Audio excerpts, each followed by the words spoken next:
Gas నిల్వలు తగ్గిందని, ధరలు పెరుగుతున్నాయన్న అసత్య ప్రచారాలను ప్రజలు నమ్మవద్దు. జిల్లాలోని వివిధ ఆయిల్ కంపెనీ ప్రతినిధులు మరియు గ్యాస్ డీలర్లతో సమీక్ష.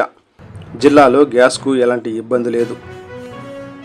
ఓటీపీ ద్వారా మాత్రమే సిలిండర్ డెలివరీ తీసుకోవాలి. జిల్లా జాయింట్ కలెక్టర్ భావన వశిష్ఠ, ఐఏఎస్. ఇరాన్ ఇరాక్ యుద్ధ నేపథ్యంలో జిల్లాలో గ్యాస్ నిల్వలు తగ్గిందని, ధరలు పెరుగుతున్నాయన్న అసత్య ప్రచారాలను ప్రజలు నమ్మవద్దని జిల్లా జాయింట్ కలెక్టర్ భావన వశిష్ఠ పేర్కొన్నారు.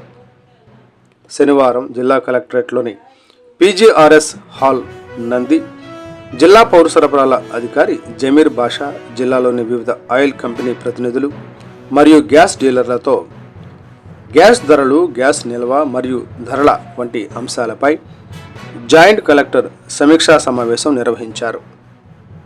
ఈ సందర్భంగా జేసీ మాట్లాడుతూ ఇరాన్ ఇరాక్ యుద్ధ నేపథ్యంలో గ్యాస్ నిల్వలు తగ్గిందని, ధరలు పెరుగుతున్నాయన్న అసత్య ప్రచారాలను నమ్మవద్దని ప్రజలకు సూచించారు.